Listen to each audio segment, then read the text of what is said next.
The pursuit is not inherently healthy. What would you consider to be an extreme endurance runner? 10K, half marathon, and then of course, ultimately, the ultimate achievement is the marathon, or now we have the ultra marathon. These are all fabricated distances that have no relevance to health, wellness, full body functional fitness. The guy who ran the first marathon, the Yeah. Greek guy, Yeah, he dropped dead. The legend goes, he ran from Marathon to Athens, which happens to be 26 miles.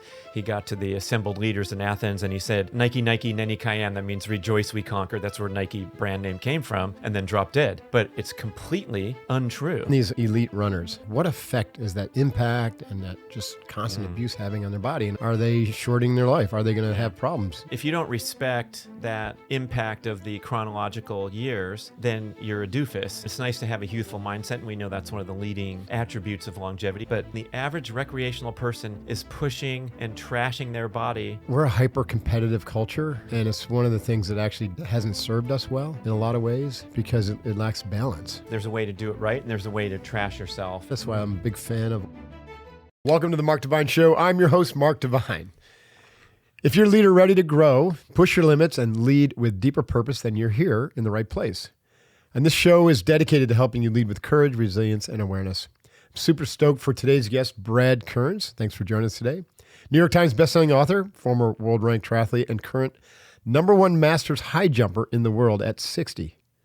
Brad's also a Guinness World Record holding speed golfer. Can't wait to learn about that. And a leading voice in the world of peak performance and healthy living. He's written or co-authored 20 books, including The Keto Reset Diet, which hit #1 on Amazon, as well as his most recent book, Born to Walk, which we'll be talking about today. And he hosts the Brad Podcast, where he discusses fitness, mindset, and longevity with other top experts. Brad, so great to have you here today. Courage, resilience, and awareness. I am stoked to be here too in the beautiful Southern California studios. Love that intro, man. I'm pumped up. Awesome. Love what you're doing. I'm still trying to recover from your snowmobile story. It was just so harrowing. Where'd you hear that? And when I listened to the podcast you recorded about it, and it brought up so many things for me because you were mentioning how you had that uncertainty coming into your brain. You were kind of drawn into something that maybe you weren't prepared or well trained for. Shouldn't have been there. Yeah, right. And it happens just so many times, and you just kind of like, you want to go with the group. You don't want to be a sucker. You don't want to be seen as like too risk averse and all those things, especially when we have competitive type of subjects here that we're talking about. So I thought about it the whole drive down, like, dang, I've put myself into those hairy situations before. And then at the end, you think like, what am I doing? Why am I trying to hang with these freaks going down this hill when I should go much slower? But you get drawn into these challenges. That's right. And it's not always the best thing, like dialing it back. Right. I know that wasn't part of the intro, but dialing it back sometimes is really smart. It is smart. Well, you got to know when to fold them, right? Know when to play 'em. Yeah. I told my wife that your bucket list shouldn't make you kick the bucket. Ooh, okay. That's a good one. Not that snowmobiling at 80 miles an hour was actually on my bucket list, but right. like you said, it was more It almost was your bucket list. It almost was the end of my bucket list chase. Yeah. But sometimes those things just happen, right?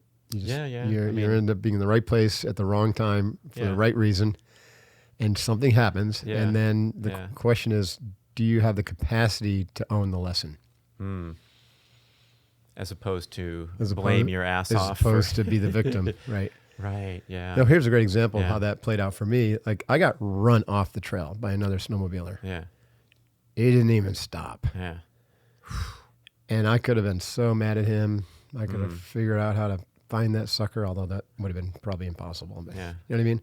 And I just let it all go. I'm like, whatever. Yeah. Okay. It's not his fault. Well, it is. Not But really. I mean, a million, you bring some million ownership factors to it. conspired to have us playing chicken on that Right. trail that day. Yeah. Sure. Yeah. You know, I'm glad you mentioned this about like choosing your challenges wisely, like because a lot of times, men in particular, I'm not saying it's limited to men, just keep chasing something more, right? I have a really good friend, Navy SEAL, who's done it all, and you probably know him. I won't mention his name, but ultra marathoner, ultra this triathlete, climbed all the 7 summits, and almost died on Everest. From whatever the main thing is. HAPE or whatever. Yeah, HAPE, exactly. Yeah. And I asked him in a podcast I did with him, I said, like, are you running towards something or running away from something? So let's talk about your childhood. Because my experience is, a lot of traumatic childhood, and leaves you with a sense of not being enough, not being worthy, right? Because you that love was withheld, and so you can spend your entire life chasing some external validation or some external stamp of approval. And if you're a Navy SEAL, incredible athlete, you're always going to be chasing something. Yeah. So I think take a look at that. Yeah, I mean, the modern day recreational endurance athlete hopefully is listening to that message right now, because I feel like, and this is kind of getting to the theme of Born to Walk that Mark Sisson and I wrote, having been longtime endurance athletes and now reflecting and realizing the pursuit is not inherently healthy. It's inherently destructive at many levels. I agree. I stopped to running health, years longevity, ago. and all these things. Yeah. Endurance running and extreme endurance training in general. Right. And we know about how the heart falls apart after years and years of what really is abuse.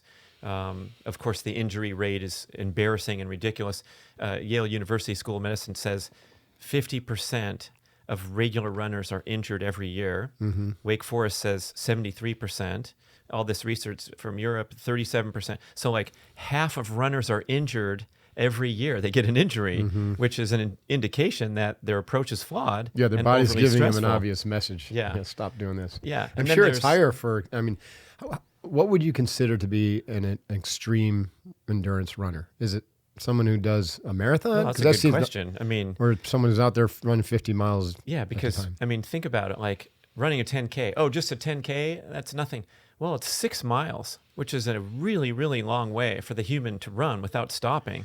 Right. But everyone wants to say, well, I'm going to do a couple of those, and then I'm going to try for a half marathon. And then, of course, ultimately, the ultimate achievement is the marathon, or now we have the ultra marathon, which is getting really popular.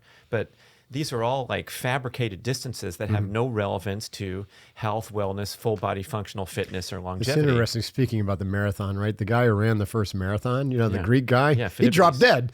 Well, here's a funny story.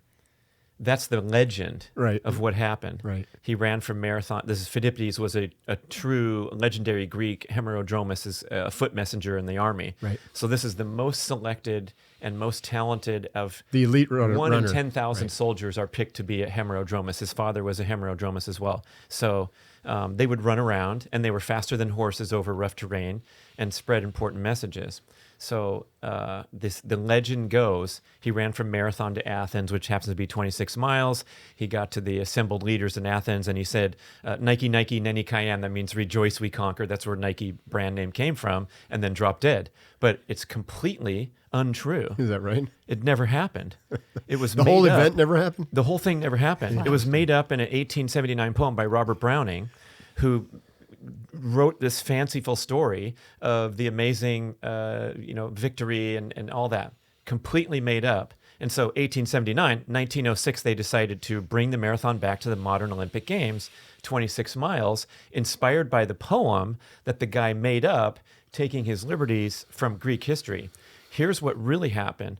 Phidippides ran 153 miles in 36 hours. Wow. One of the greatest, Dean Karnassus, the legendary ultra runner, calls it one of the greatest human endurance achievements of all time, because he changed the course of history, spreading this important message about the big battle that, changed Western civilization. So he ran from Athens. That was the battle in Marathon, the naval battle, right? It was in a marathon. Right. So I don't know. You could help me with that. But Yeah.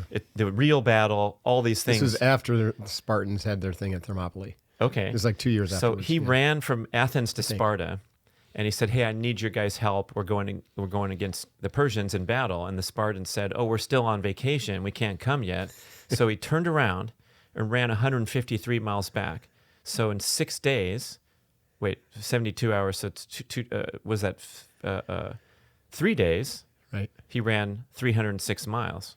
That's insane. That's what he did in Right. real in In real reality life, in Greek history. So if we want to honor Pheidippides today, the marathon should be 153 miles. And they actually had a race. Dean wrote a whole book about it where they recreated the steps. They ran from Sparta to Athens, 153 miles. And he also tried to do it in ancient traditional garb and using figs cheese and rolled up meats like Pheidippides did. And it was a great book. Yeah, he made it, and he just barely broke the 36-hour goal of Pheidippides' time. And this is one of the world's leading and highest trained modern ultramarathoners with all the advantages. So the point I'm telling, besides it's a fun story, is like we run 26 miles for a completely bullshit reason.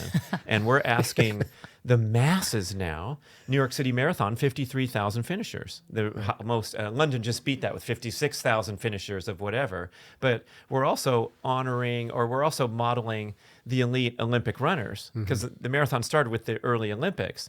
These guys are the best of the best, and they train all day. And even today, like Kipchoge, the greatest marathoner of all time, the guy who ran a 1:59, he runs 130 miles a week, and a Spartan-like lifestyle where this is the most gifted and talented athlete.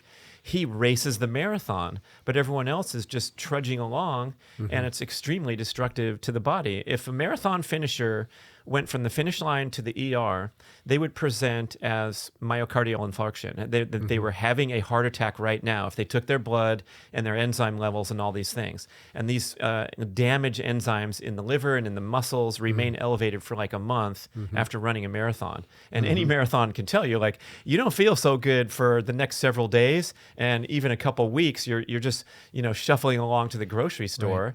These are not signs that you have done yourself a fitness. I mean, everyone's got rhabdomyolysis and such tissue breakdown. So the myocardial infarction is like tissue breakdown. It's rhabdo of the heart. I don't know. It's just probably. There's all kinds of fluid and swelling and all these things. Exactly. Yeah, and so I contend, like, if we called 13 miles a marathon, we'd all be better off, and then we could go out to brunch earlier, and so would our spectators, and it's still an amazing achievement. So your question is like, what do you call extreme? I think 13.1 miles is amazing. That's amazing. You want to run down to La Jolla Cove right now after the show? That's around 13. That's a crazy, amazing achievement, unless you're super well trained. If you're super well trained, that's great. And like after the marathon, you see the winners come to the press conference at 4 p.m. and they bounce in there with their sweatsuit and their sponsor logos, and they say, yeah, it was great. The first 12 went out pretty fast, and then we cruised for 6. They're fine. Yeah. But everyone else who got brainwashed let me ask you, though, into doing even this, like what we do have in common is that we're lifetime athletes. But even me at 61, like, I don't want to put my body through the level of stress that I put it through when I was 20, 25, or 30. Good idea. Because I recognize that there's a warranty there's a time limit, right? Eventually something, you're going to spring a gasket or gears and stuff like that. Yeah. So with your expertise in studying on kind of the human body, even these elite runners, like, what effect is that impact and that just constant abuse having on their body? And are they shorting their life? Are they going to have problems, when they're in their 80s instead of 60s? There's some great research showing that former Olympic athletes have longer life expectancy significantly. Okay. So, of course, because of the life of training, the mindset, there's a lot all of that stuff. Right? They generally go on to lead healthier lives and hopefully still dabble in athletics and fitness. Although we talked about that just before we hit record, like, it's sad and tragic to see people in their prime did their thing, and then they sit back and talk about it for the rest of their lives. Back in the day, I did this and I did that. I'm thinking of, I just turned 60 earlier this year, so happy birthday! Peace, man. You're looking good in the 60s. But I made this poster for my party, and I came up with this this theme: 60 is the new 60. Yeah, why not? What I meant by that is, like, everyone says, 60 is the new 30 and all that, 60 is the new 40. But if you don't respect that impact of the chronological years, then you're a doofus and you're just spouting things that you're not really, they don't serve you. It's nice to have a youthful mindset, and we know that's one of the leading attributes of longevity. Deepak Chopra came up with that a long time ago, where psychological age was the most prominent shared attribute among centenarians. They felt young.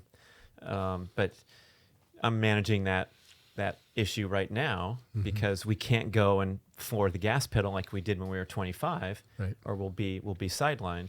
And so respecting the effects of chronological aging, looking at your parameters now, and then making the best decisions, and still pushing the envelope and seeing what you got, but everything has to be more mindful Balanced. and balanced, and I guess I would say cautious too. Yeah. Definitely. Tell me about, I mean, I love to learn about speed golf, but tell me about that sport and like how did you get interested in that? Oh my gosh, it is. I love talking about it, and like my wife and I'll go to a gathering, and we'll split up. I'm gonna get a drink. I'll come see you back, and then she'll be coming back with her. Like, you her must have chosen to like glass of wine, and carve I'll be like, out. So what you do is you hit it really fast. She's like, oh, he's talking Here we about go. speed golf again. Yeah. When you do speed golf, do you have to like own or block off the entire facility? Yeah. So speed golf. Because I can imagine yeah. like running past people. You'd be and trying to bothering tee some off. people. You'd be The bugging them. competition is you play a golf tournament, you count your strokes, and they count your minutes. Your speed, right? So you start the watch when you start the round, and a minute is a point, and so is a stroke. So Okay. Yeah, It's not so- like he who has the lowest score and the quickest. Well, 18 it all holes. counts. So it's minutes and strokes added together. So like my best round in a tournament is 125. So if you're walking around a speed golf tournament, hey, how'd you shoot? I shot a 125. Oh, great job. It's not a very good golf score, but that was a 78 in 47 minutes. So there's my 125. The world record is 108. So 68, 4 under par in 40 minutes. Wow. On a regulation 6,000 yard course. So the top golfers are shooting par, around par, and running at good speed through the course. And we take these little junior bags with like 5 or 6 clubs. And so you're running with a small set of clubs, and you're not deliberating. You're just running up to the ball. It's very Zen-like So sport. no because- caddy there telling you Oh, of which course way the not. wind No, is. none of that nonsense. It's just like you can't be a goofball and hockey puck the ball around, because remember, each stroke counts for a minute of running. I can run a par 4 in a minute, so I don't want to carelessly miss a short putt because I'm rushing and playing speed golf. So the Zen-like aspect of it is like you have to be in the flow. You can't be in an analytical mindset. Right. You step up to the ball. You're not catching your breath for 10 Right, seconds. you just probably have a You just real. go, What's your protocol? Just boom, and hit it. So I'm looking at the target, and I'm doing all these things Yeah. that golf teachers spend all day yeah, trying to get but their they're students internalized, to, so you just Right. automatically do it. Yeah. But there's a whole pre-hit ritual you're going through, but it happens like this episode of the Mark Divine Show is brought to you by Indeed. I remember a time I needed to hire a critical team member and thought I had weeks to find the right person. Turns out I had 3 days. When I discovered how Indeed can turn a hiring panic into hiring success, it made my day. When it comes to hiring, Indeed is all you need.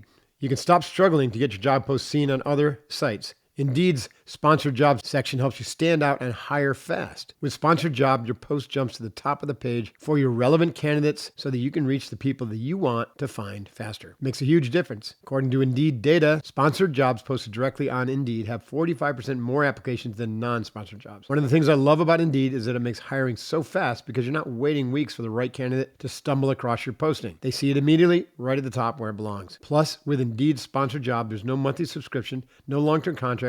You only pay for results. And how fast is Indeed? In the minute I've been talking to you, 23 hires were made on Indeed, according to their Indeed data worldwide. So there's no need to wait any longer. Speed up your hiring right now with Indeed. Listeners of the Mark Diamond Show will get a $75 sponsored job credit to get your jobs more visibility at Indeed.com/divine. So head over to Indeed.com, that's INDEED.com/divine, DIVINE right now, and support the show by saying you heard about Indeed on this podcast. Again, Indeed.com/divine. Terms and conditions apply. When you're hiring, Indeed is all you need. The pre-shot ritual is to just react to your surroundings. I mean, there's probably a lot of I'm saying, though, benefits to SEAL if training. you were to we teach speed that, golf them. right, you would Yeah. break it down into probably like 8 or 10 steps.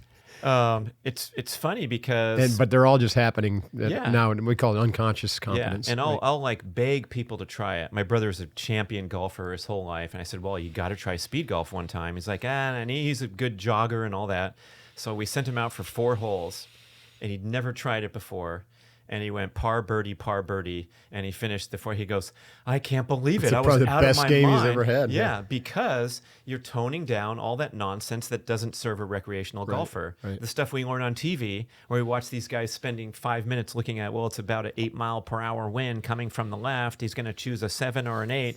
And the average person hits both the 7 and the 8 very poorly. So it doesn't matter if it's 7 or 8. I only have an 8 in my speed golf bag, and so I just hit it. And you end up playing quite well when you get out of your own head.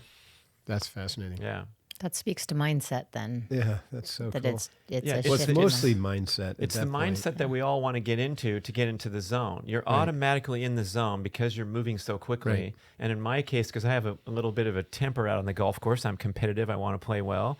And you don't even have time to get angry. There's no time. because you got to go find the ball in the if bushes. you're not moving, you're Yeah. wrong. Yeah. If you're in your head, it's going to destroy your golf game no matter how fast or slow you're playing. Right. But everyone has a great time. And then the great thing is you get a workout Mm-hmm. as well instead of just sitting around. And it doesn't take that long to play. And yeah, you're in and out in an hour. Yeah. So, So my thing. That's one of the reasons I don't like playing golf. Is it's just too much time. It's ridiculous. Yeah. But the first question you asked is like, what about the course? And so the speed golfers either play first one off in the morning, or I come right before dark when people have finished up and I go on the front 9 where there's nobody, because I can play 9 in a half an hour easily, just cruising. I go faster in a tournament, but I'll go there in the summertime now. I'll go there at 7:30 and I'll play 12 holes before it gets dark at 9 and, be back for dinner or whatever. So it's a time Do you have efficient, to fun identify sport. as a speed golfer? I mean, those when you guys go know in, me. I mean, they know you. There's not thousands of speed golfers around, unfortunately, but everyone who plays has got their angle. And like, I hosted a tournament at the course I play at a lot in Sacramento, and everybody was like, the average recreational golfer is captivated to see what's going on. I And the bet, news came out, the Sacramento news came out, KCRA, and they spent all morning coming back to do more hits at the course, because the reporter was like driving out in a cart and running along the fairway. How are you playing? I'm playing pretty good. And no one could believe it was just, it's a spectacle. It's really cool. Yeah. And it opens up your mind to like, can we look at sports and fitness differently, and have more fun with workouts and challenges that we put up, rather than this, back to running to trash it one more time before we move on. Do you really have to run in a straight line with most of your fitness budget of energy and time and think that's the best use of your time? And we know from a lot of research now that the strength training, the explosive training, balance, mobility, all these things are vastly superior than just building your cardio up to be a cardio freak. Right. And this is a former cardio freak talking, so I can say, look, when I was a pro triathlete for those 9 years of my life from age 20 to age 30, I was really fast for swimming in a straight line, biking in a straight line, and running. But like, if my elderly neighbor needed me to lift sandbags because the floods were coming and I had to make her a form in her garage, I'd wake up the next day. Oh man, my back is so sore from lifting 25-pound sandbags for 20 minutes. It was pathetic, but it's like a greyhound racer. You can't divert from anything to be a broad base, like a hybrid athlete or whatever we have these days. And that's what you do when you're trying to, shave off time at the highest level. But it was not equated with health in any way. Doesn't translate to health and longevity. I'm saying that in that 10 years of my career, I aged biological age, the hot thing now with the telomeres and all that, I probably aged 15 or 17 years. And I felt like I was 80 when I was 30 and headed to retirement, because I'd wake up every morning and I'd shuffle through the house and I'd sit in chairs like this. And anytime I could sit or lie down, I would. And then I'd go and expend more energy in this very narrow parameter. And it's like, okay, that's a example of what an elite athlete needs to do and devote everything to it.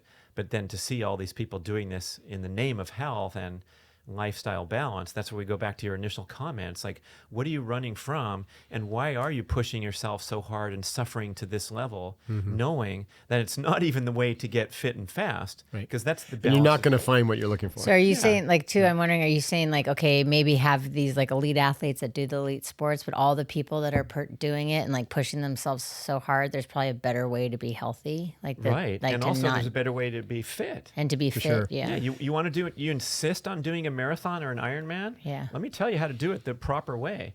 I'd like you to get out there and walk for a couple hours a day Sure. on your feet. Your heart's still beating. Put a weight at the vest proper on, zone, right? whatever. I mean, it's back to the example of Kipchoge. We talk about him a lot in the book because he runs 83% of his weekly mileage in zone 1. Not zone 2, which is so great that we're promoting zone 2 now because zone 2 is still comfortably paced. He's a zone 1 guy, and then he runs quite fast when he does do his speed workouts. You can look at him on YouTube doing 8 times 1,000 meters at 7,000 foot elevation in 241 to 250. Like, okay, this guy's a machine. But most of the time, he is doing what to you and I is a brisk walk, relatively speaking, because my heart rate will go up to 120 on a brisk walk. That's zone 1. So the average long distance endurance athlete should be walking, not running. And that is almost without dispute because we're talking about now the science of heart rate training is very well known and what all the elite athletes in all the endurance sports have done for 60 years. Michael Phelps with 28 gold medals, his races lasted from 48 seconds to 4 minutes, the longest one. So for 4 minutes was his longest endurance race, pretty fast and short, anyone would think. He trained for 5 or 6 hours a day, right? Right. So did the Tour de France guys ride their bike all day, and that's how to train. But the elites do it at a comfortable pace, and the average recreational person is pushing and trashing their body to more extreme than the greatest marathoner of all time. Yeah, that makes sense. Got a problem here, you know? Yeah. Well, dang, I'm 61-year-old now, but I can put in physical workouts in a daily schedule that crushes guys half my age. And I plan to keep doing that for decades more. If you want a lifestyle that defies your age, a great place to start is to add Qualia Senolytic to your wellness routine. I have, and I think it's amazing. Qualia Senolytic does something that science didn't know was possible until 2015. You see, as you get older, your body accumulates something called senescent cells or zombie cells. They no longer do their job, but they linger around wasting energy and sucking up valuable nutrition. And the older we get, the more of these things accumulate. That leads to many of our aging challenges: slow recovery, low energy, inflammation, joint discomfort, basically just feeling. In 2015, scientists at Scripps and Mayo Clinic discovered a natural plant-derived ingredient that helps your body eliminate these senescent cells. Qualia Senolytic combines 9 of those game-changing ingredients into a simple supplement. And the difference Qualia Senolytic has made for my own aging process has been incredible. I'm living a lifestyle someone half my age. And part of that is by keeping my senescent cells to a minimum, so my energy and vitality can stay through the roof. So if you want to feel in your prime way longer than you thought possible, try Qualia Senolytic for up to 50% off now. Go to qualialife.com/divine15. Again, Qualia Life, QUALIALIFE.com/divine15, DIVINE15. And use that code divine15 at checkout for an extra 15% off. Qualia is backing their products with a 100-day money-back guarantee. I know the owners of this company. They're phenomenal. This product's as phenomenal as are all their products. So again, Qualia Senolytic, get it to age better. Go to qualialife.com, divine15. Use the code divine15 for an extra 50% off on top of the 50, and also to help feel in your prime for years to come. Hoo-yah. Even for the elite, it doesn't lead to a broad-based level of general fitness the other things that are important: strength and durability. The things that allow you to do important things in the world, like you said, like help people chop wood or move the sandbags. You've seen the Instagram where they show the physique of a endurance marathon runner or a sprinter, and the sprinter's all ripped in a six-pack, and the other guy's really skinny. Right. It's like, yeah, what about it? The guy can run a 2-hour marathon. So do you want him to have muscle? Like, what's your sprinter's point? much stronger. Yeah, but we used to have Outside Magazine sent this elite runner who was a journalist for them to our Kokoro camp. It's our 50-hour SEAL Fit Hell Week kind of simulation, right? So nice it's assignment. A lot of multidimensional fitness going on there, right? And a team-based environment. It's all about mindset and preparation, and then the event. The quicker you can get into flow, the more fun you're going to have, basically. This guy lasted 6 hours. He was a world-class triathlete. Oh, the writer was? The author was a world-class triathlete. He was going to go, from his perspective as a world-class athlete, he was going to do the whole event and write about it. He lasted 6 hours.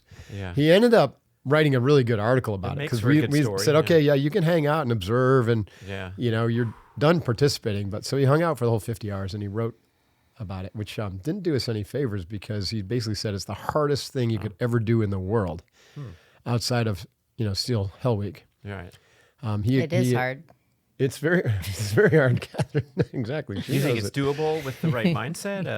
because tons of people have done it, but you got to train for it. You have to train. You have to So train, anybody like, anybody who and shows up smart. who's like, I'm a bodybuilder, I can do this, doesn't work. Anybody who shows up who's I'm a triathlete or just a runner, Yeah. doesn't matter how many. Like we had a guy, miles. Glenn Bland, phenomenal guy. This guy is exactly what he runs 100-mile races.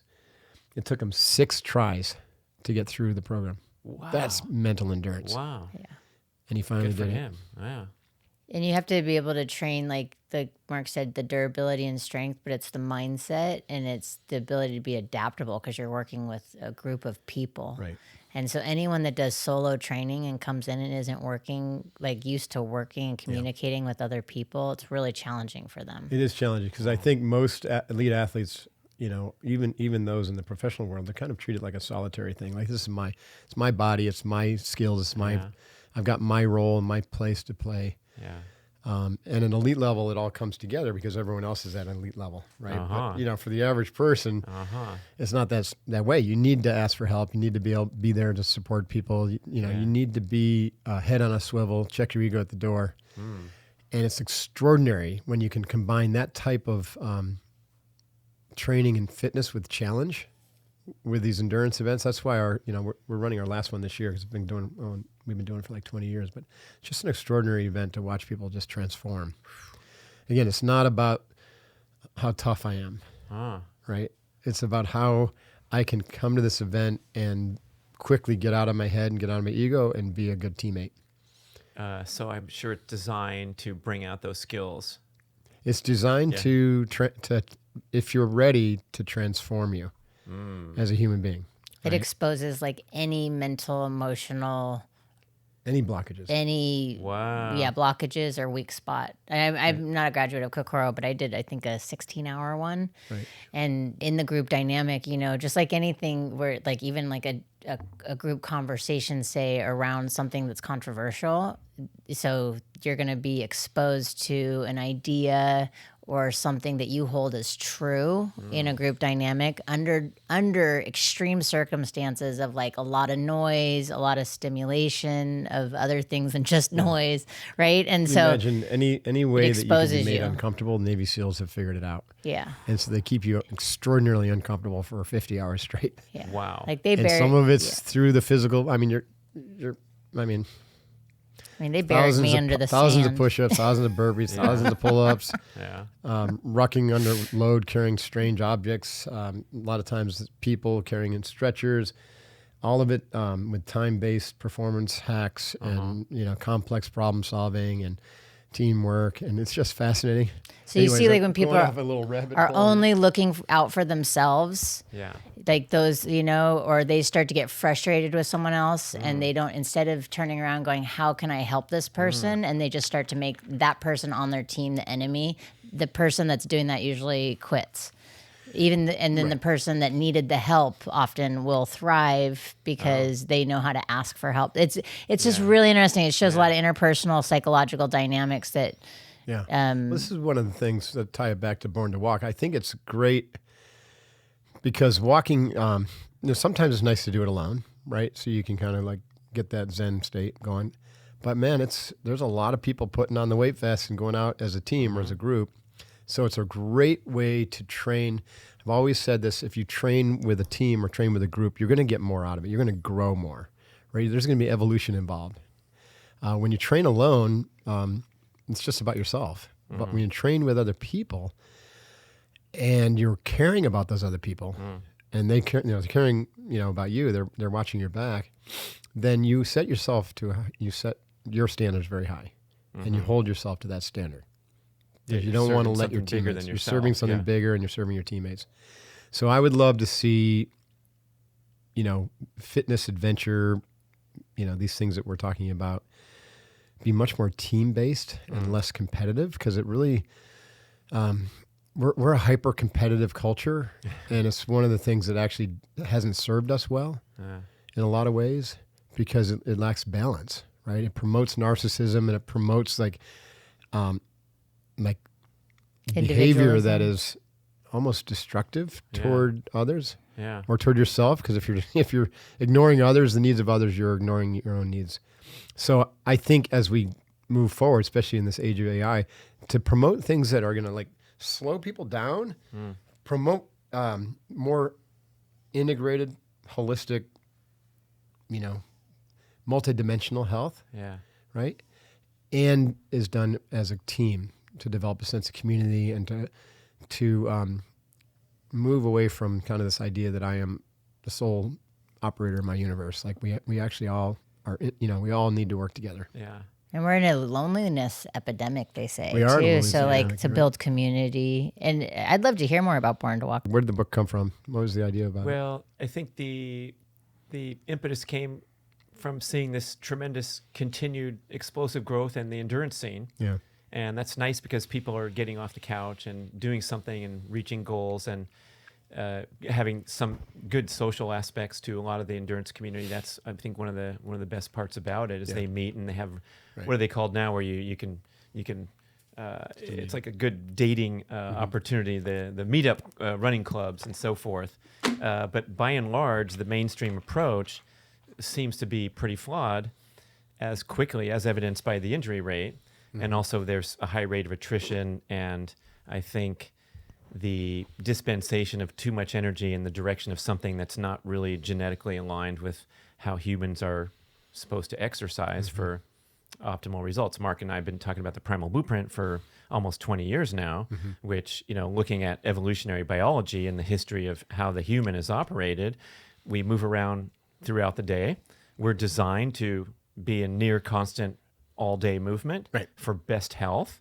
Even primitive populations that we can study today, like the Hadza, they're squatting when they're resting. So they're still undergoing musculoskeletal load and forces into the ground that help keep them strong and resilient instead of deloading everything in a chair and causing all this difficulty with musculature.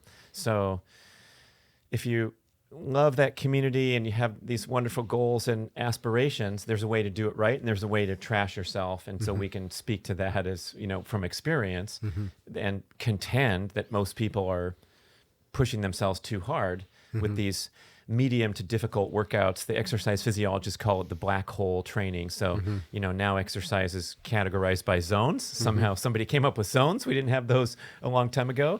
But when you repeatedly exceed this very important cutoff called maximum aerobic heart rate, that's when the metabolic effects of the workout change from something that is energizing and health boosting to something that's slightly fatiguing, slightly too stressful, prompting increased laziness and increased calorie consumption for the rest of the day as a compensation mechanism to something that was slightly too stressful.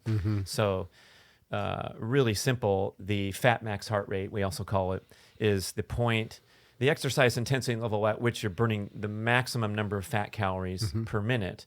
Now, if you speed up from there, you're going to burn more total calories, of course. You burn more calories sprinting than you do walking per minute. But the fat max is where you burn the most fat.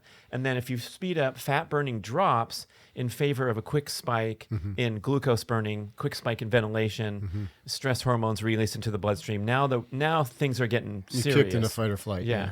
And what we perceive as getting a good workout for a recreational person, like you want to feel a little bit of strain and effort because you think you've been brainwashed to believe like this is what a workout is. A walk is just a walk. I'm not really getting in shape. I'm not going to lose that much weight because I'm not burning that many calories according to my watch. But what we know is near constant daily movement or extensive daily movement is what improves fat metabolism, helps regulate appetite, hormones, energy, brain function, all those things. And then if you err on the side of an overly stressful day, and don't forget, we have all these other stress factors in our day, and then we're going to go blow off some steam by running a brisk 6 miles through the neighborhood at night with the heart rate up in the glucose burning zones. You're going to be Ben and Jerry's favorite customer later that night or the next day or whenever, and constantly battling this chronic overproduction of stress hormones in modern life.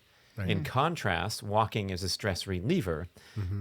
It builds aerobic conditioning very efficiently. That's why the greatest marathoner of all time runs 83% of the time in zone 1, which is a walk for almost everyone listening, unless we know your name and you're competing in the Olympic trials next month. Good luck if you are. It's like everyone should be brisk walking for most of their training.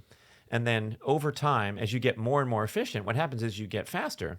So it might be a medium walk now, and your heart rate's beeping at that top of zone 2 or that fat max. But 4 months from now, it's going to be a brisk walk, slow jog, brisk walk. You're going to turn into a jog walker. And someday you're going to turn into an efficient jogger while still emphasizing fat burning and getting all these health and fitness benefits without the health destruction of the immune suppression, the suppression of testosterone and the other hormones that are important caused by an overly stressful workout program. And then you have more energy to devote to strength training, functional fitness, sprinting, explosive exercise. So really, you're talking about this is just an alternative to the overtraining pandemic or problem of long distance running, or anyone who's set those kind of endurance athlete mindset. Right. And I talk about. That's speaking my language. The SEAL-FIT protocol that we developed years ago was meant to develop like the broadest base of general fitness skills. So strength, stamina, durability, which is one that most people don't train for durability. Certainly not runners, right? That's the sandbag lifting for That's your neighbor. like, all the core strength, sandbag, unstable load that develops multiplanar, proprioception, awareness, team training even goes in this category of durability, because you got to be paying attention to what's happening with other people around you. It's like CrossFit World. People get injured all the time. It's not just because they did some improper movement. It's because you got people doing crazy shit around them, and so they lose their sense of focus. You know what I'm saying? I had a CrossFit gym for 10 years. Everybody was injured all the time, so we finally just said, no, wow, we're not going to do that. Yeah. This episode of the Mark Divine Show is brought to you by Fair Harbor, makers of the world's most comfortable swimwear. So if you're heading to the beach or have a vacation coming up, you can pack their Breeze Knit lined trunks and say goodbye to mesh lining forever. They're soft, chaff-free, built to move with you whether you're doing beach workouts or just hanging around. You know that mesh lining in swim trunks that every guy secretly hates but never talks about? Fair Harbor's built-in boxer brief liner is softer than anything you've ever felt before. It's like they took the comfort of your favorite underwear and made it waterproof. Fair Harbor trunks are perfect for swimming, lounging, soaking up the rays. Variety of designs and styles makes finding your favorite pair easy, and they're super soft. Built-in liner keeps you comfortable all day long. Something else that really resonates with me with Fair Harbor, they were founded to protect the places you love. They've repurposed over 37 million plastic bottles into buttery soft essentials. As someone who's spent countless hours in nature, I appreciate a company that is giving back to the planet in this way. With millions of swimsuits sold and over 70,000 five-star reviews, Fair Harbor is a crowd favorite for a reason. Honestly, you wouldn't even know they're swimwear when you wear them. And they don't just have swimwear either. Beyond swim trunks, they carry shorts, shirts, and hoodies that let you stay comfortable beyond the beach. And if the family gets jealous of your gear, they've got kids' stuff too. So head over to fairharborclothing.com/divine. Use the code DIVINE20 for 20% off your first order. Again, Fair Harbor, HARBOR, clothing.com/divine for 20% off your first order. Make sure you use the promo code DIVINE20 so they know that I sent you. Hoo-yah.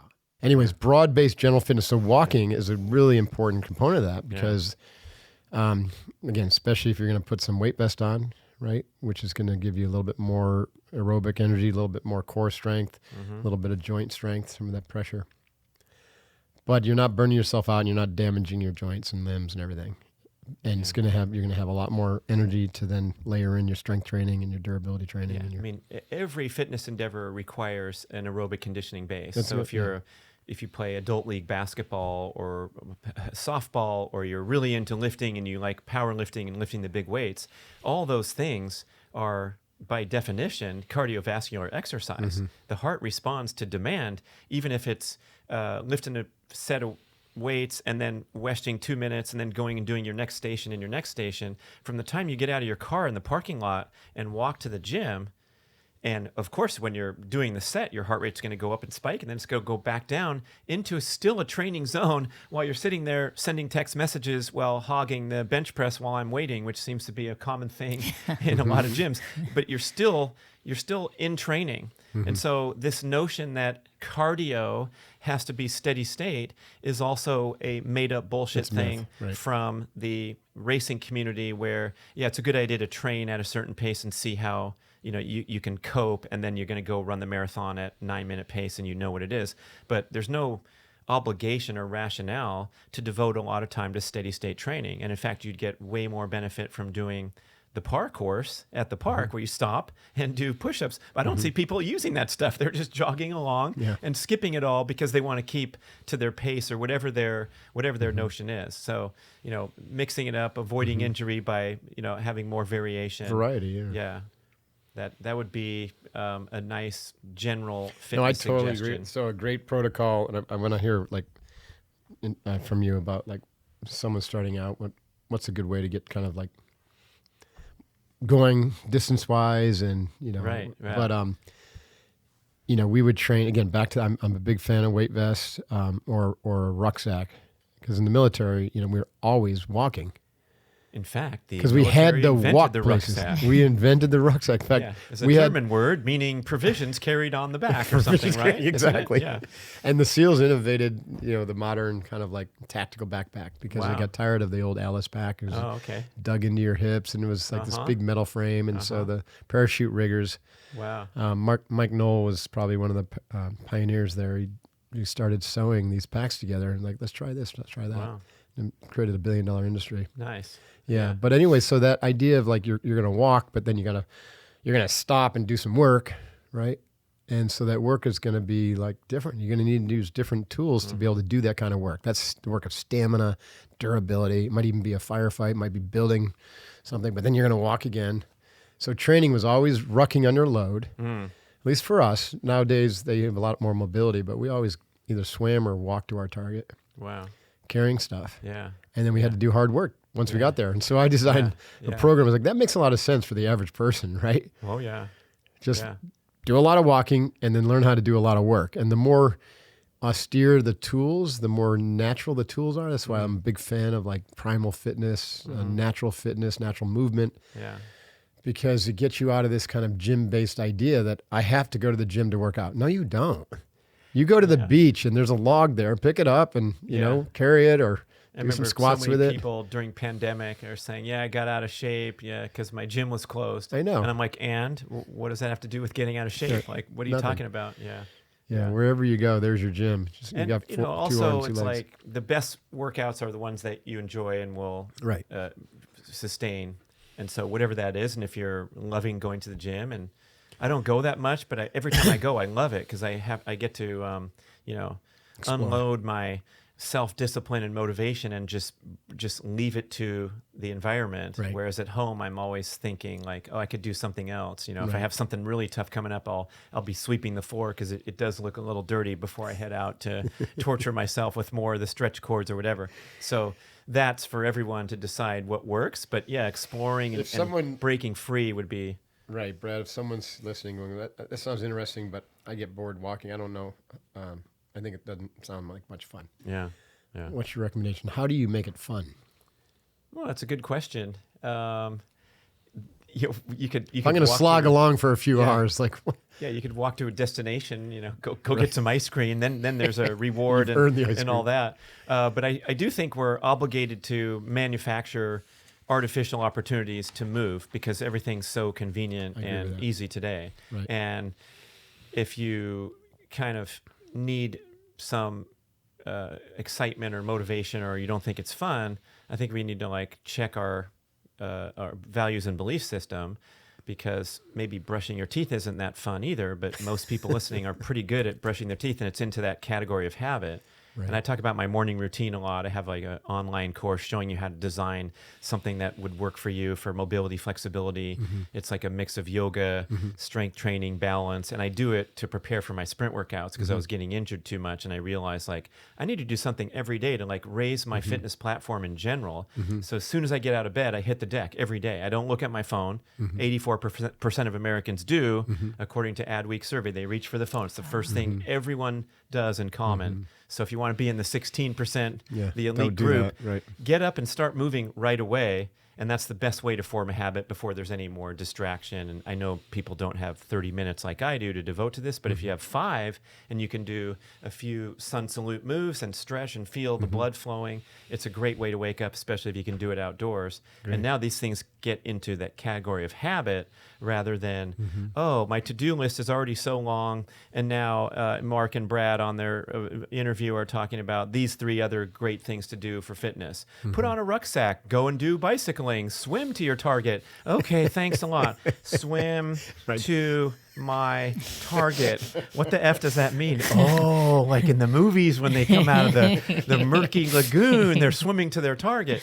So make it easy, make it sustainable.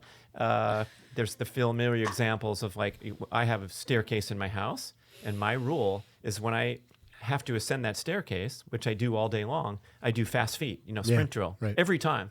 And it's so fun, and I look forward to it. And if I forgot something, I'm happy to get another set of fast feet in there. And it's just a way to trick and program my brain to think it's not just a staircase; it's a fitness opportunity. I do that too when I come to every real staircase. If it's a couple steps, doesn't matter. But like when I'm at the airport or wherever, I never take the escalator. So you're one of those up the goofy stairs. guys at the airport. I hope to see you on a flight sometime because like I'm the only person in the entire gate area who's moving for the hour before the flight. I'll do like the one-legged Romanian, squats and all those kind of things.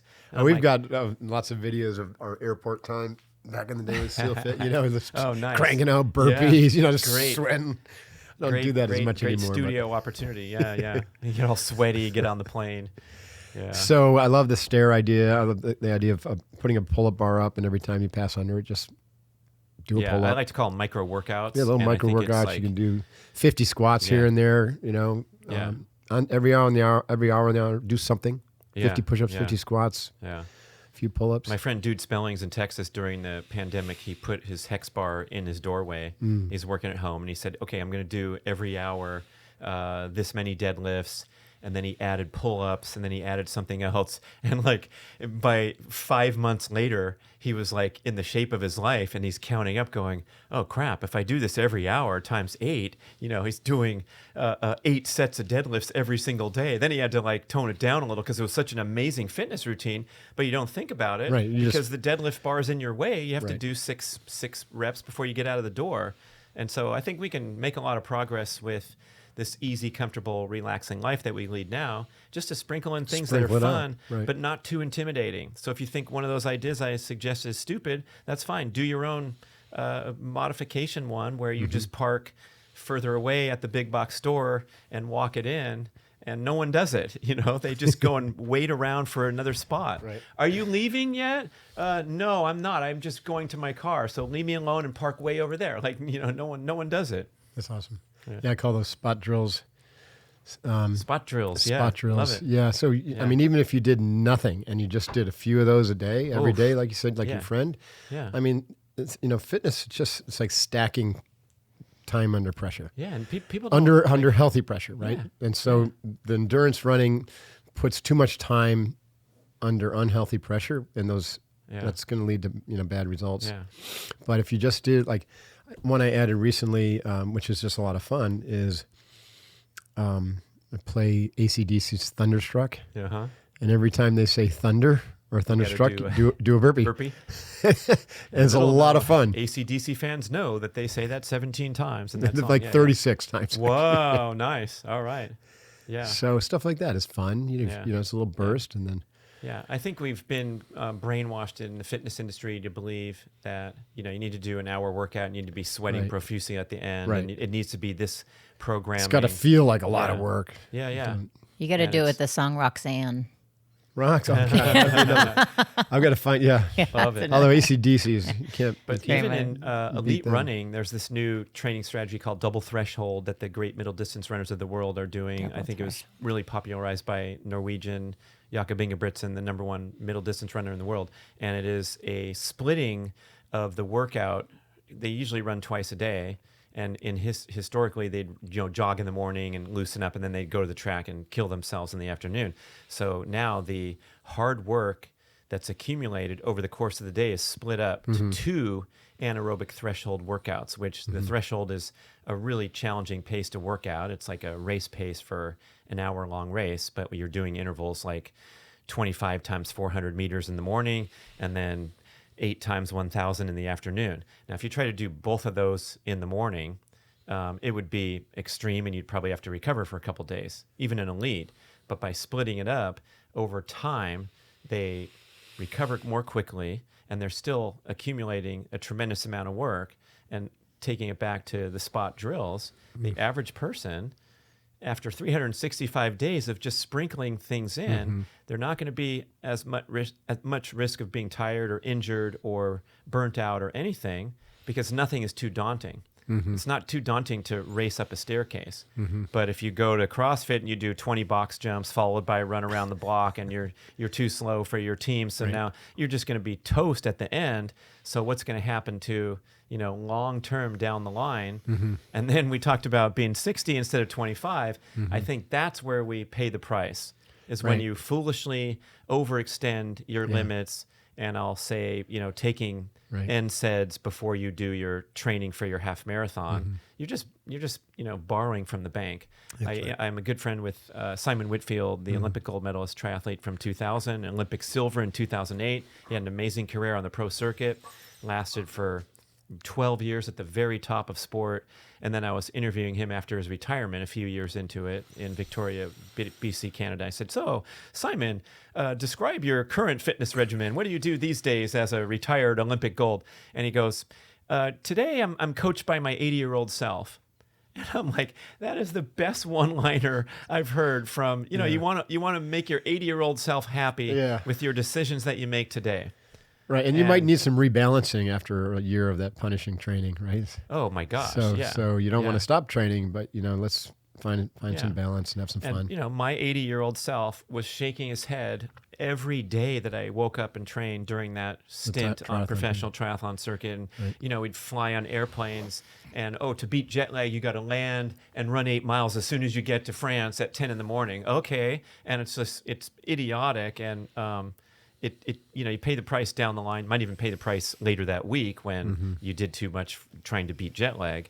And I think that's a pretty simple thing that everyone can ask themselves. Like, do you think this will fly with grandpa yourself? And the answer is often no. Yeah, right. Pushing through an injury or whatever you're doing that's foolish. Yeah. What does your future self say about nutrition? Oh, wow.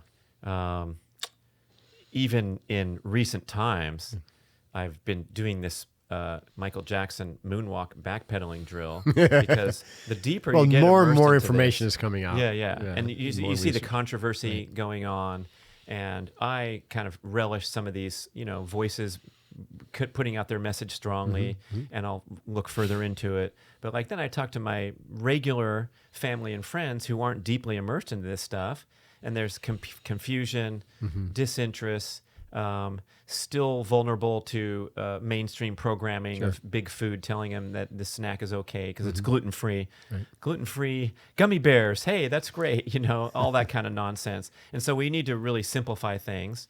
And the major message is if you just clean up your act and ditch processed foods, close to the earth as possible. Yeah. Now it's we almost can, like now we training. can converse, Do you mean Whole Foods, just nothing in packages? No barcodes. And I have way more to say about it, obviously, from being ankle deep into this forever. But before we can even talk about it, it's if you got a guy coming into Bud's training who's smoking at the entry hall, they're going to say, oh, sir, there's no smoking here. And by the way, you might want to take a look at that before you, sit down and enroll. You know what I mean? We can't talk to you. I don't care if you're the record holding, A quick story about that. So we had a senior chief EOD guy who decided to go through Bud's, and he was already in his 30s, tough as nails, Wow. Fucciarelli. Anyways, so we would, do our stuff, like 5 mile time run. And he was always right up there with me, always one of the first 5 or 6 guys. And he would get done with his run and he'd go right over to his kit and pull out a cigarette. Wow. All through buds, they let it happen Wow. back in the day. Amazing. Okay. And he ended up being a great operator. So that was just, a little habit his body picked up, but it didn't let it get in the way of his. Pretty impressive. But I'm not sure what that did to his lungs nowadays. Yeah. But you're right. So principle-based living, right? When it comes to food, get rid of the processed sugar and carbohydrates and anything that comes in a package as best as possible. We call it 80-20. 80% of the time, if you do that, eat close to the earth. Yeah. And then Whole foods. It's like having that conversation at the start. Like, you're telling me you're 80%, but your 80% is really 80% of 80% because you fudge it sometimes. So 80 times 80 is that you're actually at 64%. So like, I got into a big argument with my friend who likes to say, hey, Brad, what's Brad talking about over there? 5 of us are together. We get together all the time. And I'm talking, Brad, what's this carnivore diet? What's this thing about, and my friend says, look, guys, it's everything in moderation. That's what it's all about, right? And I go, no, that's not effing right.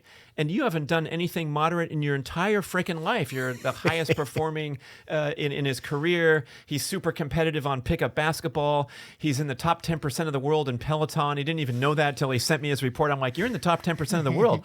Wow, that's amazing. So don't tell me everything in moderation when your whole life has been about extreme competitiveness, drive, focus, and all that. And now you want to sit back and have a ding dong in the name of moderation. So when it comes to food, since you asked, I'm going to open up we're opening up the phones now here in San Diego. It's like, you got to have an extreme approach to get rid of all the poisons and toxins and things that we're being pitched and being told are healthy. Yeah. So I have an extremely clean, rigid, focused diet, but I love getting in the car and driving across town to Gunther's Ice Cream in Sacramento for the homemade, delicious gourmet ice cream. And it's an outing, it's a treat. We'll have a social experience about that. I'm not worried about, it's not the same as having Ben & Jerry's on your shopping list where they put seed oils in many of their flavors, and it's, more stuff that's processed rather than finding a great source for, grandma's cheesecake. Right. What are you going to turn that down because you're a strict eater? No way. I'm going to inhale that. And if you don't eat yours, I'm taking yours too.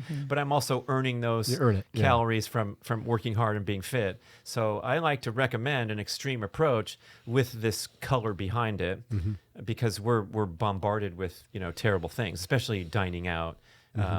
Any restaurant, from fast food to medium chain to premium. My son worked in one of the best restaurants in LA, and they're using seed oils in the back to make their sauces for their $100 steaks. He couldn't believe it. I'm like, yeah, why don't they get gourmet olive oil that costs a lot of money, because they can charge $103 for the steak then. Like, it's ridiculous, but it's all in the name of... They just don't know. They don't care and don't know. Yeah, they don't know. Yeah. So you clean up your act first, and then we can look at, I like to navigate to the most nutrient-dense foods and meal patterns so that what you're eating really has value and is going to nourish the body. Right. What do you think about the carnivore, just eating meat? Like, it doesn't seem to me that that's a long-term plan for optimal health and longevity. But well, it seems to here's work the for thing. people. It's like when you go to the ER and you have the triage. And so if my finger hurts a little bit, I'm going to be taken before the gunshot wound person. And so if we are in this world of unfettered access to indulgent foods, any intervention is going to be fantastic. That's right, yeah. So our next guest waiting in the lobby is going to be the carnivore diet person who lost 40 pounds and feels better, and their digestion is better and their gut health, and that's wonderful. And then the next person, the vegan freak that eats only macrobiotic brown rice and lentil smoothies, and Monday they always fast for 24 hours and then they break it with celery juice. All that stuff is fantastic compared to the In-N-Out standard burger American line diet, across the street. Yeah. So, and I'm not saying that, I'm not trying to be, joking manner here. those It are is not- very important to try something and escape. The extreme intervention is great. Yeah. But long term. yeah, I've seen Yeah. I've got a lot of friends who are vegans, and I tried it myself. No bueno. Didn't work for me. Well, And you're I'm glad I did it. systematically, Yeah. you know, not to get into debate with any friendly vegan out there, but you're eliminating the foods that have supported human evolution for 2 million years. So whatever research you want to cite, I'm going to go with our Homo sapiens for all this time getting access to the most nutrient-dense foods on the planet, and that's how we rose to the top of the food chain.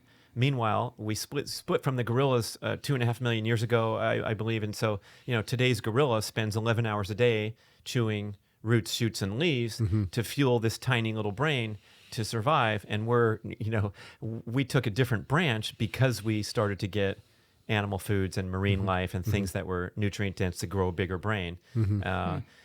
If that's a convincing argument, thank you very much. And if not, go ahead and keep eating your lentil soup and brown rice, but remembering that The body will adapt, but you're gonna have some sacrifices along the way. And then what's funny is like certain people with their genetics now, we can test for some of this stuff. Like they might be more adaptable to survive on plants than the next person, and they might be the loudest shouting voices because they feel so great on plant food, and they got their 6-pack, and they can run a marathon or an ultra, and that's good for them.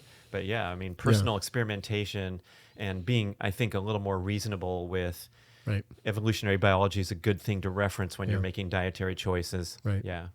I think ultimately to have personalized nutrition, personalized training, right? That's where we're going. Personalized health. That'd be really nice. Because And I think, there's no two bodies that are the same. we're making good progress. It seems some of the stuff I'm going to throw out with the fancy kind of biohacking theme where people are going for. You talked about the low hanging fruit and the top priorities. And a lot of people might just want to sleep more rather than indulge in all these strategies that turn out to be expensive totally and agree. potentially stressful. If you're really worked up about if it gets too complex, it's not going to work, right? Yeah. So how do you do that so and keep it simple? And I think principle-based living, so instead of having a complex menu of do this and do that and a task list of 13 different hacks you want to try every day, just the principle is to balance the hard and the soft, right? To live close to the earth, to slow down, to be simple. So whatever your training plan is, simple. Nothing more simple than walking. Right? Everybody can walk. Almost everybody. Yeah. Right? Declutter. Oh, love it, man. Declutter, right? Yeah. And just stop making it all about yourself. Right? It's about everyone else. Right? So those simple principles can transform your life. Yeah. But, simple is not easy, right? It takes discipline.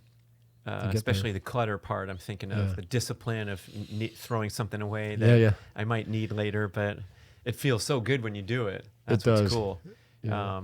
One more thing I'll mention about diet, because I've been, evolving my own, speaking of personal, like the restrictive diets, which have so much benefit, whatever they are. We mentioned a couple. Fast mimicking or caloric restriction. Fasting, time-restricted feeding, the keto diet, all these things are prompting stress mechanisms in the body, which is the mechanism by which the health benefits are obtained. So when you're in a fasted state, your body works more efficiently than any other time. You have anti-inflammatory, immune boosting, everything's really dialed in. A lot of times people have more alertness and clarity when they're following the ketogenic diet because they're making ketones for their brain. And all those things are valid by research, but we still have to remember that they're triggering stress mechanisms in the body. Right. And so we have all these other forms of stress. So I have this new mantra for my longevity, which is perform, recover, perform, recover. Yeah. I want most of my stress mechanisms directed toward my workouts because they will deliver tremendous benefit for my fitness and my longevity. So I don't want to stress myself further by doing a hard sprint workout and then fasting to obtain these fasting benefits until my time window opens up. That's not to say cold exposure and all these things are, they deliver awesome health benefits, but we have to factor in everything. If you're doing them all every day, you're getting too much. Yeah, and like the females in the CrossFit community with the 6-packs learn this because they tanked their hormones because they were working out like fiends and eating ketogenic diet, and being female overriding like the most prominent biological drives are reproductive fitness, which means you need some body fat, and you're trying to hack that and get out of that realm, which is denying your, your humanity sort of. So I've, in recent years, evolved my strategy a little bit to go out of my way to consume more nutritious calories. Dr. Tommy Wood, one of the great leaders in our movement, he counsels his active, fit, athletic clients to eat as much nutritious food as they can until they gain a pound of body fat, and then you dial it back a bit, and that's your optimal. Not how long can I fast and how little can I get away with and still perform at a high level. It's pretty tough. Yeah. And especially like, here's my stress factors. I'm in the freaking old guys division. I'm still trying to do this crazy stuff like high jump and sprint 400 meters. So those two are huge strikes against me because we don't know if a 60-year-old should be trying to beat my age. I ran a 60 at age 60 a couple months ago. Now I got to go 59. But like running my age in the quarter has been a dream for so long. And then jumping over a higher high jump bar than I did in high school is another achievement for my 60 plus goals here. But like if that's my reality, then I'm just gonna hit that food as soon as possible, as often as possible. But it's very highly scrutinized to be nutritious. Right. For the average person who doesn't have a great diet, though, intermittent fasting or going on a fast is probably a great reset. Because to kind of it brings, kick off maybe, hey, I'm going to get serious about a keto diet. And it brings into your awareness, right. And it does help build metabolic flexibility. This is Mark coined that term a long time ago. Remember that. And it means that, yes, you can get away with skipping breakfast if necessary, or if in the furtherance of your overall long-term goals. And not everyone is pushing at my level to about as much as I can handle every week, right, with my training. And so if you're a little deficient on general exercise and everyday movement, then fasting is a wonderful protocol, and it'll make you more resilient and more appreciative of meals. I think they don't talk about that as much. Where it's great that we can order DoorDash and bring stuff in, but it's also like our ancestors earned those. Even my own memory of my grandparents. The whole day was spent in the pursuit. You go to the store, even in France today, Tanya Teschke, the author of Bordeaux Kitchen, she takes people on tours of French wine and cuisine. And you go to the market every day. Every day, you buy 2 tomatoes. And sometimes twice a day. Yeah, you go to get bread every day. Right. I'll tell you about that what bread. A great it's probably lifestyle, a lot by the way. better than the stuff on our shelves here. Yeah, Wonder Bread. Yeah. What a neat lifestyle. I really would love to hope that kind of comes back. It's starting to in our gentrified neighborhoods, like even Leucadia, the farmers market. Well, that's an interesting distinction, because I feel like we're at this breaking point where a lot of people are just going off and getting more and more unhealthy, and then the awakening is occurring, and it's so wonderful to see and be a part of. Like, but it's only 10% of the people here. or something. It's a small number. Yeah, right. it's rough. It's not addressing like the food deserts and like the place. Yeah. It's not being looked at as a whole like It's not a societal cultural, systemic addressing. thing. Yeah, it's people that can afford it. And I have a little bit of comment for that, because I think a lot of the most nutritious foods are affordable. And so for many people who say I can't afford it, some in poverty, they're dealing with all kinds of difficulties, including not being able to afford good meals. But like the most nutritious fish are the smash family: salmon, mackerel, anchovies, sardines, and herring. And those are the cheapest fish. Organ meats are the highest ranked foods in a practically speaking, under the microscope, micronutrient profile. Liver is the number one food, and it's cheap because no one wants it. And so you can eat really well affordably. And if you can't afford organic grass-fed beef, you can buy regular beef, and you'll be better off with red meat from a cow from mainstream than a lot of other things that people rank higher than that. And it's not a huge budget killer. And then someone that went to one of our retreats did perform this analysis of the cost analysis of someone who eats really nutritiously. Pastured eggs in the morning, grass-fed steak in the evening, a lot of fruit, a lot of vegetables, all the great stuff. And then Domino's pizza, $24, $5 delivery charge, a Slurpee, and then extra calories, because you need more calories if you eat like crap, because you're not getting the nutrition you need, so you're more hungry, and that's how you become obese, with dysregulation of the appetite hormones. And it's like the cost was similar to a super clean, strict eater with someone who just throws down for whatever's coming their way. And that's not imputing the medical costs of I forgot about things that one, happen Mark. later on, right? Yeah, the cost of The tragic cost of demise. which yeah. is then transferred to society at large. Yeah, Gentlemen's. Dr. Doug McGuff, he wrote Body by Science, and he wrote another book back in the day that we published called Primal Prescription with Robert Murphy. And they cited research that if the type 2 obesity rate continues to grow at the current rate, the United States Treasury will be bankrupt in 2060 because the cost of caring for a diabetic, we have a great skill now to care for them for years and decades at great expense, but we can keep them alive. Before, if you got diabetes, you're going to go down pretty soon. So now it's like with the drugs and the treatments and all the other related diseases too, we're gonna go broke. I mean, I guess we're already broke technically. Technically, we're already broke. 37 trillion in debt or whatever. Living But on it was like a borrowed time. shocking stat to kind of wake you up and go, oh, yeah, it's rough out there. Yeah. That's fascinating. So we got to wrap up here pretty soon, but in your research for Born to Walk, what surprised you? The injury rate, I guess, was a big shock. That's why I went to 10 different resources. And Harvard research says 25% of runners are injured at any given time. Any given time, yeah. That's crazy. In the NFL, it's 8%.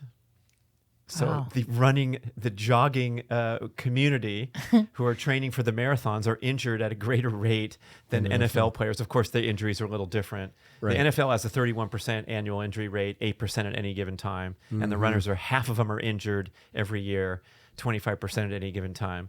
So that's kind of a funny one. Wow. And I should say, like, in masters track and field, I'm battling little injuries all the time, and it's so frustrating. And I come back and I think, that represents a mistake in my approach and my patterns, and I need to look at that and problem solve and wonder why my Achilles keeps burning up. I go back and research my training report and realize my competitive intensity gets the better of me sometimes, and I take too many high jumps in practice. I might take 20 to get it right. I don't want to leave till I get it right at the end. Well, an elite performer might take a dozen, and then their practice is over. So these things, I'm looking at my personality attributes and how they apply to my competitive goals, and it's not just about flooring the gas pedal, especially at age 60. So this is what's so surprising is people insist on struggling and suffering in the name of fitness. Right. Same with CrossFit. I love the CrossFit philosophy, the modality. I've done maybe a handful of workouts in my whole life, and at every The single philosophy one, is sound. Constantly varied, functional fitness, high intensity. Yeah, and every time, As long as you balance it out with there other was a stuff. point on the clock at the halfway mark or so where I was like, you know what, I'm good, and I'm pretty fit, and I hung in there.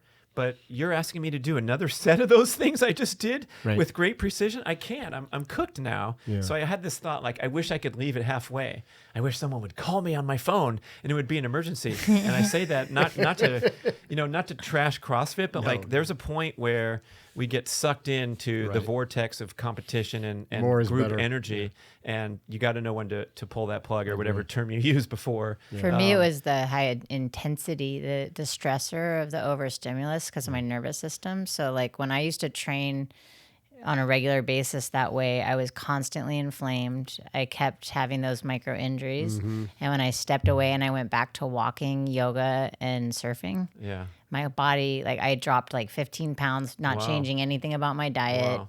Like, my whole body like relaxed. And it was because of that, the speed in those inflamed. workouts. And I was I constantly remember inflamed. the first 2 years of CrossFit, I had rhabdomyolysis on my forearms. Oh, because we mercy. just get up and do 100 pull-ups. Yeah. We didn't even do that in the SEALs where we're doing like high-speed kipping pull-ups. That would have not fared very well. But I can relate to the personality thing. Like the injuries I have is because I've throughout my life have always pushed through injury instead of taking care of it and actually addressing it. Like I've been watching Mark rehab his shoulder, and like taking care with it, like doing all the things the PT's saying, right? Like slowly, and you're getting better, like really rapidly. It's impressive. Whereas my personality, I love that you said that, like the personality is such a factor. It's like, oh, well, it's hurting a little bit, but I'm going to keep going anyways, even though probably stopping in that moment, doing it the next day would be wiser. Yeah. Definitely. Yeah, I really, that to me is like put a pin in that, like really remember that for people that your personality it's can. One of my favorite attributes from being around the greatest athletes is that discipline, but it's the discipline to take care of themselves and Right. not overdo it. Mark Allen, you've heard of him, the Yeah, greatest triathlete of all time. This is just up the street, probably 1 mile from here, was the parking lot where we met for the Tuesday Run, which was this legendary 12-mile workout that all the top triathletes in the world would come to San Diego and train in the winter and do this run. And, I drove down from Los Angeles often to do the Tuesday Run and then the Wednesday ride on the coast, like the big triathlon scene. And, here's number one guy in the world. We finished the run, and he's dragging ass like 4 minutes behind the last place person, maybe about 60, 70 guys on this run. And he comes running into the parking lot. I'm like, Mark, what happened, man? Did you get dropped out there? You get toasted? He's like, no, I overslept today. And so I started behind you guys and ran the whole thing myself at my own pace. So like the number one guy in the world will oversleep for the most important workout of the week because who knows, maybe the alarm went off and he didn't feel like getting up, and he knew like this is not my day to lead the front of the pack. You usually find him at the front of the pack. His nickname was the Grip because when you ride bike with him, you had to put a death grip on your handlebars to keep up with him. But he knew if something with his intuition, with all this scheduling and the regimentation that we all try to follow in fitness. And I see these examples from the best guys. Ingebrigtsen, the Norwegian guy I mentioned, his Achilles is injured now, and he had to skip some super important meets here in the early season. He has a video about rehabbing his Achilles, and I noticed he's doing all his running in the swimming pool and doing the zero gravity treadmill and all these things. And I injured my Achilles around the same time as he, and I'm out testing it tomorrow because I think it might be feeling better. And then, oh, no, it's still injured. And so I'm 60 trying to extract something out of my body that's not really ready. And here the best guy is being super patient, turning down huge money and opportunity at these meets that he's just not ready to run because he's got bigger goals for the World Championships and the Olympics. So that's where I think discipline comes in that not enough people talk about. Right. Discipline means not just to the hard, right, but also to the soft. I'll bet you that you probably hit that at your at the what's it called, the Kokoro? Yeah. The Kokoro? For sure. I mean, the discipline to look after a struggling teammate rather than just muscle through and yeah. Fascinating conversation. Brad, thanks so much for your time. Really awesome. Thank you, Mark. Great conversation. Thank you, we could talk for hours about all Yeah. this stuff. And we barely scratched the surface. We can come back to speed golf anytime your listeners demand it. But awesome. yeah. Well, once again, I really appreciate you coming down here and being in person, and thanks for the great work you're doing. Born to Walk. Born to Walk. We have a website, borntowalkbook.com. Okay. And this book also, you asked why we wrote it. We're also promoting this Palooza footwear. So we have the 5-toe minimalist shoe with the barefoot look, and it's a really big passion. Are you a partner with Mark in that one? Yeah, and That's his awesome. son Kyle are the co-founders, and we've been interested in foot health for so long because of the injury rate of training and all that, but also for life. Like everything starts from the feet and the complex kinetic chain activity that we go through. You need strong, resilient, functional feet. And what we have today is lifetime of compressing the foot into a narrow, tight shoe with an elevated heel. I mentioned my Achilles tendon. The elevated heel weakens and shortens the Achilles for our entire life because the body is meant to land on the heel when we're walking, land on the midfoot when we're running. But if you have a shoe on, its protection and its cushion and its support, all these features actually are the driving cause of injuries. That was another surprise from looking at the research on running injuries. Daniel Lieberman, Harvard University, one of the world's leading barefoot locomotion experts.